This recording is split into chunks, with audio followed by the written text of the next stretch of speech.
From downtown Milwaukee, welcome to Money Talk with Bob Landaas. Each week, professional advisors from Landaas Company Investments discuss the latest financial developments, offering timely insight and long-term perspective. This is Money Talk for the Thanksgiving weekend 2022. Let's check the calendar. Sunday night, the Packers are in Philly with the Eagles. The Bucks are home Friday with the Cleveland Cavaliers, and Sunday, the Dallas Mavericks are in town. And of course, Friday is Black Friday, but we all knew that. Let's talk about the obvious. New psychology findings suggest that attractive people earn higher grades in school and get better jobs. You have to be pretty unattractive not to know that. A man was arrested after allegedly throwing eggs at King Charles and Camilla. He was charged with and suffered the punishment of being banned from carrying eggs in public. Are there a lot of people walking around England with eggs in their pockets? Germany announced it's going to dismantle a wind farm to make way for a coal mine. Apparently it's still 1955 in the fatherland. It's been said the world is going to the dogs. Well, here's proof. A restaurant in San Francisco is exclusively for dogs. For $75, Rover will get a multi-course meal featuring dishes like chicken skin waffles or filet mignon steak tartare with quail egg. While your pup is face down in the bowl, the owner gets a mimosa and a donut. Well, the answer to the age-old question is, can you have too much money? And finally, a Paris-based startup has created a genetically engineered houseplant. It cleans the air in your house better than 30 air purifiers. Does that mean don't have to dust anymore? Or more accurately, does that mean my wife doesn't have to dust anymore? On the podcast today, we have Art Rothschild, Mike Hoelzl, and starting us off, here's Kyle Tetting. Well, thank you, Max. I think continuing what has become a pretty important annual tradition for us here at Landaas Company, we're going to talk just a bit on this Thanksgiving weekend about giving away money.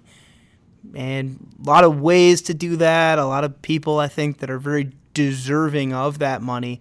Of course, in a year in which markets are as challenged as they've been, maybe it's a bit of a tougher conversation, but a reminder, of course, that while it's been a tough year for your portfolio, while it's been a tough year for so many around the world, that there's plenty of reasons why, even in a tough year, you still want to talk about this. And so I think important to point out, first and foremost, that it's important to have a plan for who we give money to, and that's specific to the individual. It's specific to what you're trying to accomplish and what you want to happen, but have a plan. And we can help with that plan. We can help you find organizations that are worthy of those gifts. We can help you figure out, okay, what am I trying to do and who might benefit from that? But as important as the who is the how. And that's where we really shine. We're not tax advisors, certainly, but we are money people. And so we want to help you get the biggest bang for your buck in terms of how you're gifting money, in terms of where it goes and how you get it there. And so, I think the easy answer when we talk about giving money away is to say, well, we can just take out our checkbook or walk past that red kettle in Christmas time and drop $1 in the jar. But the reality is you don't get much benefit tax-wise from that. And of course, that's not what it's all about. But for those larger gifts, we want not just the benefit to the charitable organization, not just the benefit to the individual that's getting it, but we want to provide the most tax benefit we can to you, the investor, to you, the individual that's giving that money. As a good steward of your capital, as a good steward of your resources, the more tax benefit you give, ultimately the more you can give away.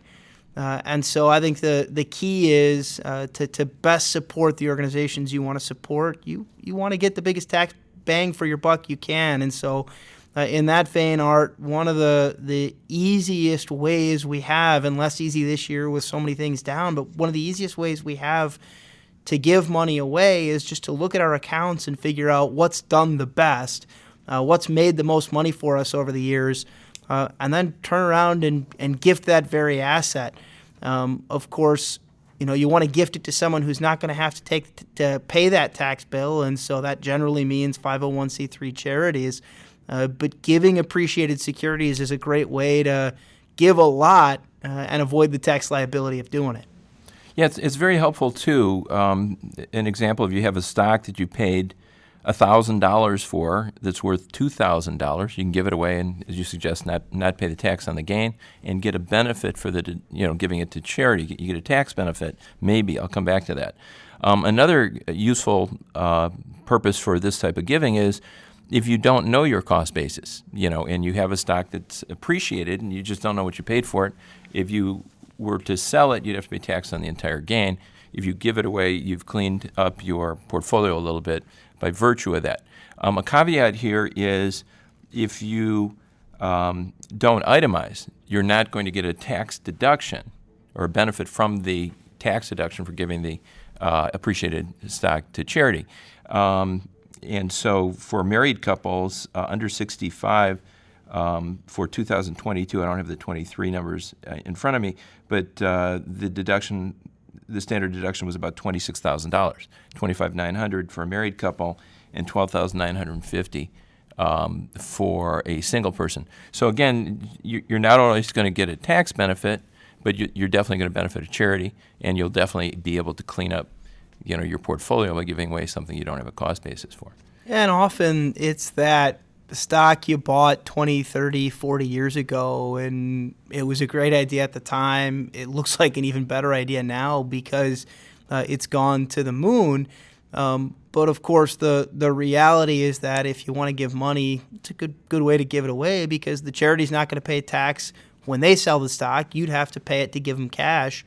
And so it's as simple as just gifting that security into an account in the name of the charitable organization.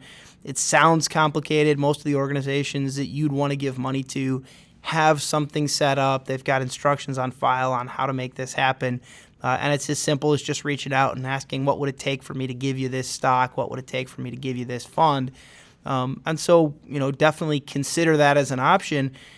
It's also a great way to trim that position if it's become an outsized part of your overall allocation. And so, if you're sitting on that stock, that company that you used to work for, you don't want to sell it because you're going to have to pay this huge tax bill, but it's 10, 15% of your overall exposure and that makes you nervous. Well, okay, give a little bit of it away, get that little bit out of your portfolio, and maybe just a reminder to the organization, hey, when you get this, make sure you sell it, because just like you were worried it might go down, you want them to get the full benefit of what you're gifting. And so I think it's an important reminder. There are ways to get rid of some of those appreciated assets. Not giving specific tax advice here, obviously, but understanding that there's some limitations to your ability to deduct that. Mike, I think those are some great ways to get the immediate benefit to the organization of selling that security, and they can spend the cash. One way to get cash directly to them is through what we call a qualified charitable distribution. Some pretty significant caveats to who and how that happens. But in short, it's a way to give money from your IRA, save yourself the tax burden of recognizing that as ordinary income, right? Recognizing that as money that would otherwise show up on your tax return as taxable, but giving that check right over to the charity you want to support. Yeah, absolutely. I have a fair amount of clients who have to take their required minimum distributions, but they just don't need the money, for whatever reason. They have pension, Social Security, for whatever reason. And they just decide to do, let's call it the QCD, the charitable distributions, and they can do it to a variety of charities, right? Just make, obviously you can gift up to $100,000, but it's a really nice way to hit a bunch of different charities. And I have some clients that say, well, even if it's smaller RMDs, right? It could be $4,000, $5,000 bucks, whatever, something like that. They just don't need it. But I get that all the time of, well, I want to give it to a lot of charities, but can they really use the $250? And my answer is unequivocally yes. And if you want to spread that out to a bunch of charities or just one charity, that's the way to go. Is to take the QCD, and it's a pretty simple way to do it. It's a one standard form. You get the check in the name of the charity or charities, whichever you decide to do, and you can make their day pretty much. I mean, there's not one single charity that will not turn down any help that you want to give them. So if you don't need money from your RMD or your IRA, that is definitely the way to go, is to give a QCD. And to be clear, it needs to be a 501c3 charity. Can't be a private foundation. It can't be something that benefits, you directly. We'll talk about this one in a second, but it can't be going to a donor-advised fund. Another, I think, pretty powerful way to gift large amounts of money and get the tax benefits of those gifts. But ultimately, there are ways, and we can help you with it, where you want to give a lot, we can do that. You want to give a little, we can talk about how to do that as well. And so it doesn't have to be all your required distribution. It doesn't even have to be your required distribution, but it can satisfy that required distribution. And so we were joking before we started about how charities should send out a card when you turn 70 and a half that lets you know, hey, you're now allowed to do these qualified charitable distributions. Well, remember that we pushed back the age for RMDs to 72. Your required distributions don't begin until 72. You can do these qualified charitable distributions at 70 and a half. So that's a year and a half between when you're allowed to take money out, give it straight to charities, and when you're required to. And if taxes are one of your concerns and you're already giving money, this is a great way to try to get some of that tax burden, especially that future tax burden, off your books and support an organization today. And you can still take the standard deduction. And especially for those who, as Mike suggested, have to take minimum distributions, if it's 10, 15, 20,000 that you're required to take out of your IRA and you give that to charity, you just took that right off the top, of your tax return. You're not going to pay tax on that money. That's an immediate tax benefit for you. And the other thing about that is there's a reporting issue here. So we've seen this. I've seen this many, many times. So the 1099 is not going to break out the amount given to the charity.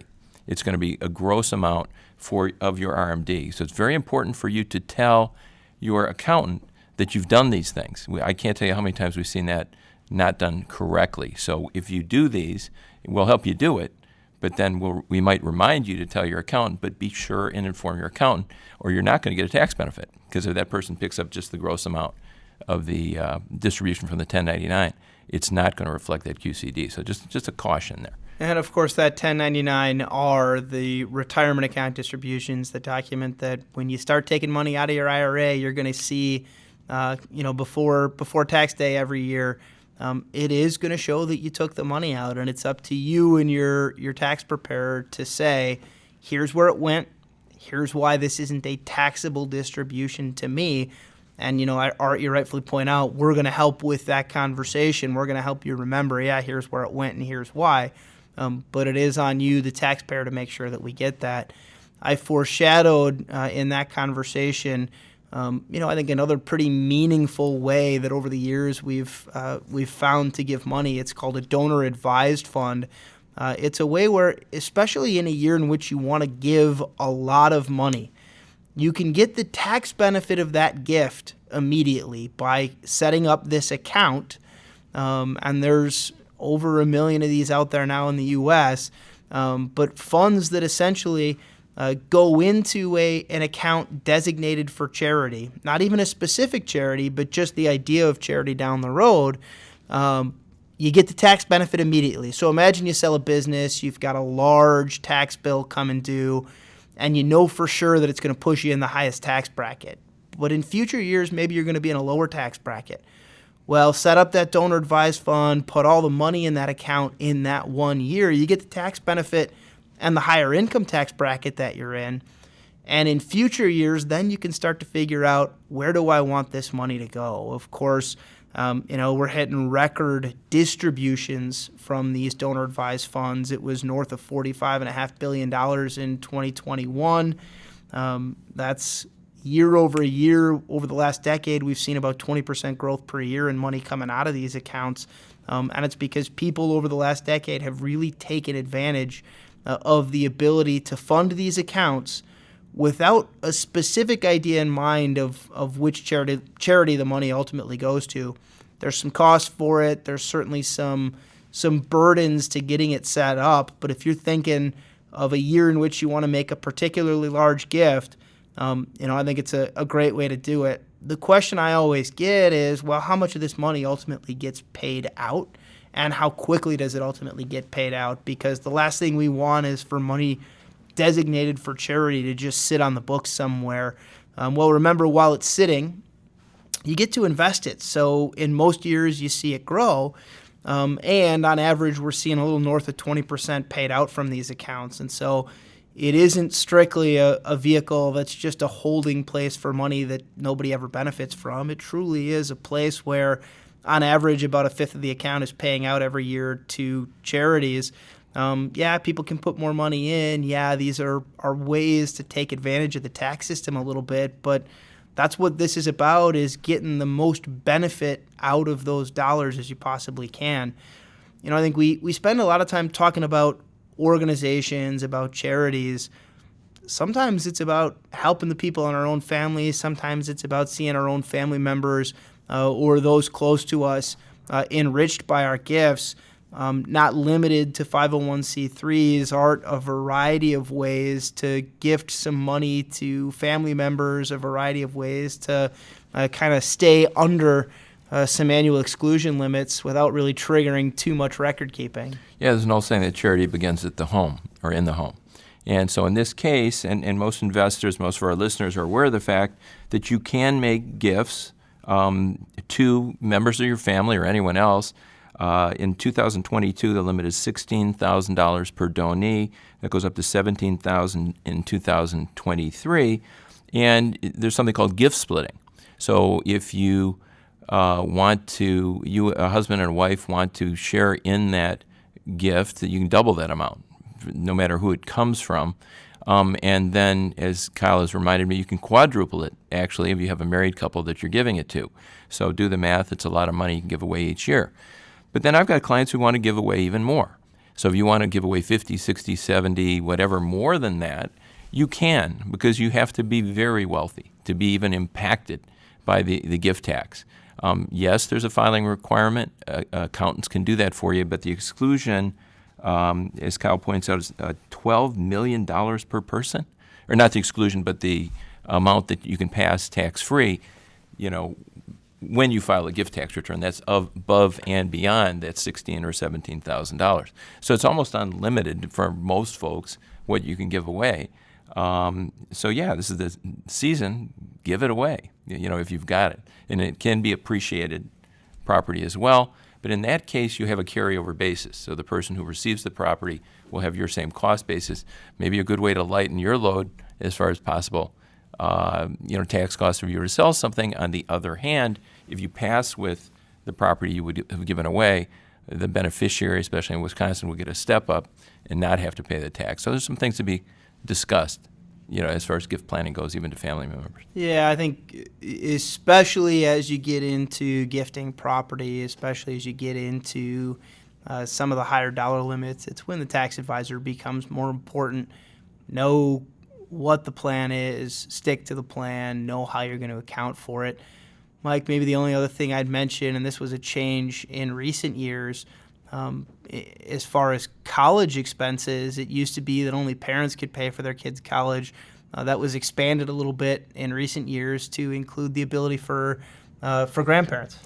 Yeah, and I have been the benefit of that. Not to give someone on this podcast too much credit, but he has generously set up college funds for both of my kids. And we've seen that more often. Grandparents setting up college accounts, 529s for their kids, and gifting them money, so they can go to college. And as you said, you're not bringing in the gift tax limit, right? As long as it's for qualified educational purposes, you can, and then 529, you can gift as much as you want. I mean, up to a point of the year. But your overall point is correct, that it's just another way for you to gift within your own household or your own family to help out your grandkids, go to college and not saddle them with a ton of debt when they graduate, if they graduate. If they graduate. Well, you'll hope if you're spending all that money that they do. But I think, if anything, the goal we have every year that we do this is just to remind everyone of all that they should be grateful for in the year that's passed. I certainly know there's plenty this year that I have to be grateful for. And I think a reminder that as we're considering what we want to do about that thankfulness and the ways we want to enrich others based on the way we've been enriched, that there's some smart ways to do it. And Art, Mike, I appreciate you both joining me today to talk about that. As always, we enjoy doing the podcast, and we'll talk to you again next week. Thank you for listening to Money Talk with Bob Landaas. If you have a financial question you want answered on next week's show, email it to moneytalk@landaas.com. To keep informed throughout the week, visit our Money Talk page at landaas.com.